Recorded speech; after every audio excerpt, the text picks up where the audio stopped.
네, 이어서는 오늘 기분 좋게 상승해준 미증시를 둘러싸고 있는 세 가지 이슈 함께 짚어보도록 하겠습니다. 오늘은 이분과 함께 할게요. LS증권 경영전략본부 신종호 본부장 오셨습니다. 어서 오세요. 네. 네, 반갑습니다. 저희 바로 한번 이슈로 들어가 볼게요. 일단 저희 함께 예측을 해봤던 FOMC 동결로 나왔습니다. 시장이 예상하던 대로 또 저희 얘기 나눴던 대로 거의 100% 확신을 하고 있었는데 일단 연준 입장은 불확실성이 더 커지고 있고 지금 시기에 뭔가를 좀 하기는 어렵다라는 입장이었어요. 일단 동결로 마무리를 지었지만 또 다가오는 새벽에는 연준 위원들의 대거 연설이 예정이 되어 있잖아요. 저희 좀 어떤 부분을 생각해 볼까요? 말씀하신 대로 사실 예상대로 동결했고, 별다른 얘기는 좀 네. 없었어요. 예, 별다른 얘기 없었고, QT 속도 조절이나 통화 정책 스탠스 완화나 이런 얘기도 사실 없었기 때문에, 이벤트가 사실상 중요하지 않았다. 이렇게 볼 수는 있는데, 이 FOMC 이후에 시장에서 기대하고 있던 일말의 금리 인하의 가능성이 사실 조금 더 후퇴했다라고도 볼 수 있습니다. 왜냐하면 그 6월에 CME 패드 와치를 보면 한 동결 확률이 80%까지 급등을 했거든요. 물론 6월에는 그러니까 그 이전에도 6월에 동결할 것이다라는 의견이 많긴 했지만 네. 그 전보다 더 높아졌습니다. 어떤 얘기들이 왔냐 하면 물가 리스크에 대한 규모가 아직은 파악이 안 됐다. 그러니까 이제 관세라든지 이런 트럼프 행정부가 취한 여러 가지 정책들이 아직 그 파악이 쉽진 않다. 사실상 그렇게 보면 오히려 선제적인 금리 인하에 대한 제스처도 취할 수 있을 텐데 네. 뭔가 아직 파악이 되지 않았다라는 걸로 약간은 그러니까 대척점을 주려는 건지 모르겠지만 네. 파악이 안 됐다 이렇게 얘기를 했고, 두 번째는 선제적 인하가 어떤 필요한지에 대해서 이렇게 약간 공감대가 형성이 되어 있는 건 아닌 것 같아요. 네. 그래서 경기 충격이 오면 내리겠다 이런 스탠스인 것 같기도 하고, 그래서 FOMC 자체가 놓고 보면 어제와 오늘을 이렇게 구분하자면 어제보다는 오늘이 더 매파적이었다 이렇게 볼 수 있을 것 같아요. 근데 시장은 그렇게 큰 반응을 보이진 않았지만 어쨌든 그런 상황이고, 지금 사실 FOMC 이후에 그러니까 시장이 미국 증시 기준으로는 한바탕 좀 빠졌다가 올랐다가 다시 빠졌다가 다시 올라오고 있는 기술적 차트로는 굉장히 아름다운 네. 예쁜 모습을 보이긴 하지만 약간 그 반등의 폭이 줄어들 수 있는 이벤트가 좀 많긴 하거든요. 근데 FOMC가 좀 달래주는 모습은 아니었다라고 볼 수 있고, 9일 그러니까 이제 우리 시각으로 한 새벽쯤에 아까 말씀하신 것처럼 굴숲이나 윌리엄스 등 이제 총재 연설이 예정이 되어 있습니다. 근데 이분들이 모두 4월 발언에서는 5월에 동결을 할 것이다 이런 얘기를 했기 때문에 이 발언 자체가 크게 지금 시장에 또 다시 악재가 도출했다 이렇게 볼 수는 없는데, 네. 근데 이 굴숲이나 윌리엄스 같은 경우에는 약간 매파보다는 비둘기에 가깝거든요. 그래서 약간은 시장의 그러니까 중립적인, 그러니까 네. FOMC가 약간 매파적이었다라고 저는 평가하는데, 굴숲이나 윌리엄스는 그래도 좀 비둘기 쪽이기 때문에 약간은 그래도 긴장감을 완화시켜 줄 수 있는, 그래서 사실상 우리가 지금 세 가지 이슈로 얘기는 하긴 하지만 네. FOMC에 대한 재료가 그렇게 이렇게 다룰 만한 이슈는 없었다 정도, 이렇게 얘기를 드릴 수 있을 것 같아요. 네, 일단은 그래도 짚어보긴 해야 되기 때문에 네. 한번 짚어봤는데요. 또 당장 다음 날 저희 시간으로는 5시 50분부터 연준 위원들의 연설이 시작이 되고 또 패널 간의 회의도 진행이 되니까요. 그 부분 함께 챙겨보도록 하겠고요. 역시나 아직까지는 불확실하다라고 이야기를 한 만큼 하드 데이터가 조금 더 중요해지고 있는 시점인 것 같습니다. 그럼 무엇보다 중요한 트럼프 대통령 관련 이슈로 한번 넘어가 볼까요?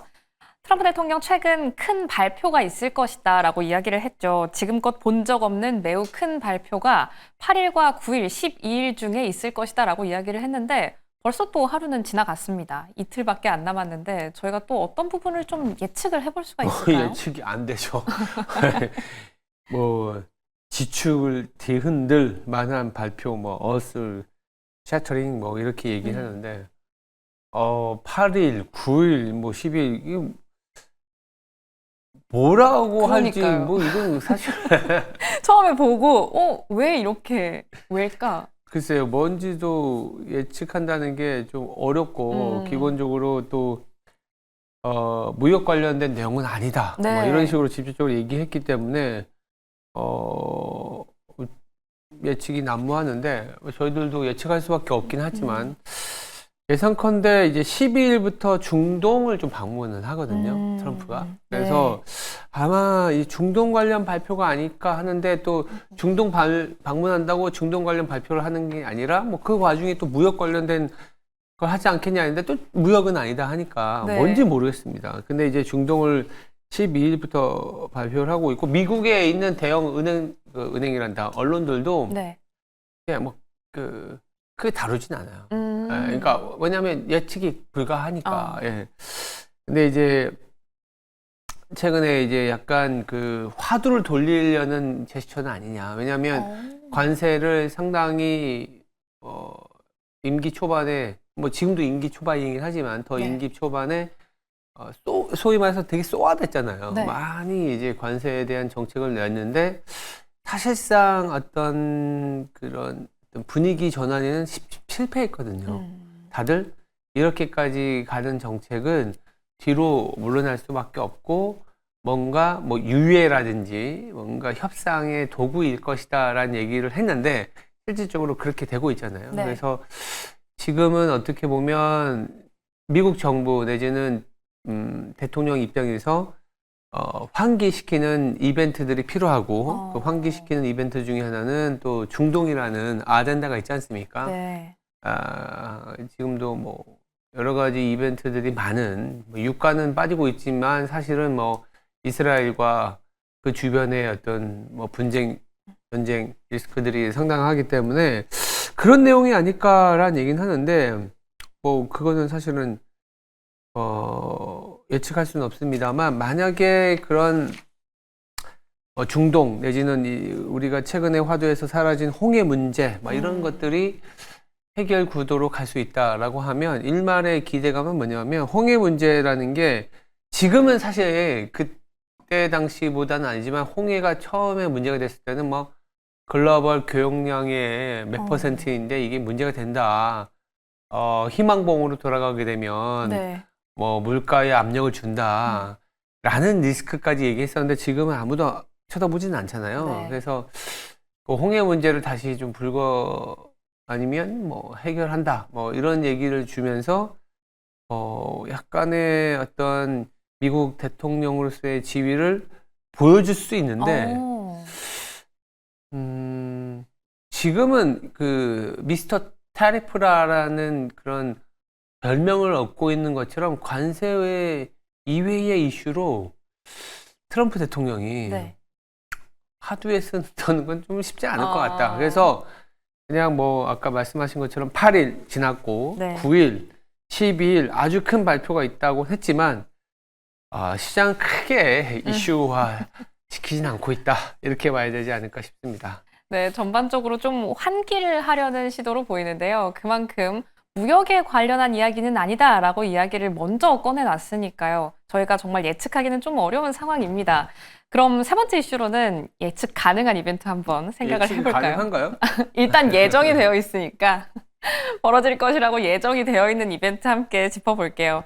미국과 중국이 드디어 10일 협상을 합니다. 트럼프 대통령이 또 간밤에는 기조를 또 바꿨잖아요. 관세 145%에서 인하 없다라고 그 전날 이야기를 했다가 간밤에는 또다시 오를 곳이 없으니 내릴 수밖에 없다라는 이야기를 내놓으면서 조금은 완화할 수 있다라는 점을 시사를 했는데 일단 좀 기대감은 커지고 있거든요. 유럽과의 무역 협상도 있고. 어떻게 좀 보세요?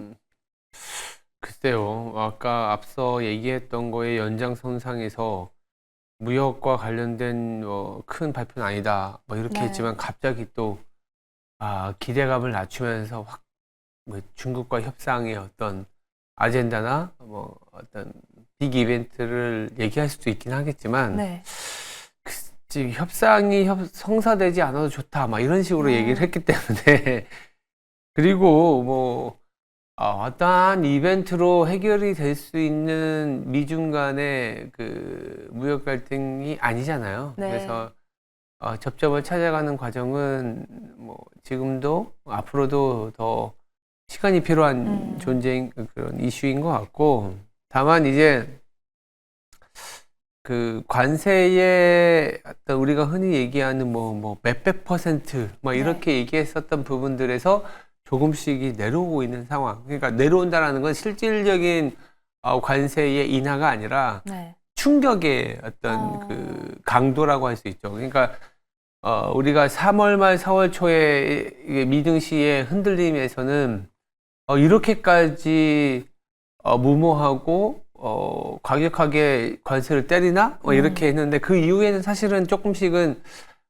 우호국과는 관세 협상을 한다. 뭐 이런 얘기들을 좀 많이 했었잖아요. 네. 지금도 어떻게 보면 중국을 제외한 나머지 국가들하고는 관세와 관련된 불확실성을 조금씩 해소 내지는 이제 시장과의 접점을 찾으려고 노력하는 게 미국이고 미국 정부인 상황이고 중국을 어떻게 보면 타겟으로 하는 걸로 이제는 시장과 미국 정부도 바뀌어 있는 상황이고, 근데 중국 자체도 그러니까 이제 공격하는 입장에서 말고 수비하는 입장에서도 중국은 그저께인가요? 그러니까 지준율을 또 인하하지 네. 않습니까? 여러 가지 자기 방어적인 어떤 스탠스를 내비쳤기 때문에 관세에 의한 충격을 충분히 대응을 하고 있는 상황이라서 기존에 발표했던 관세 이상이 아니라면 미국의 어떤 미국발 관세 충격으로 인한 어떤 시장의 변동성은 크지 않을 거다 이렇게 다들 보고 있어요. 근데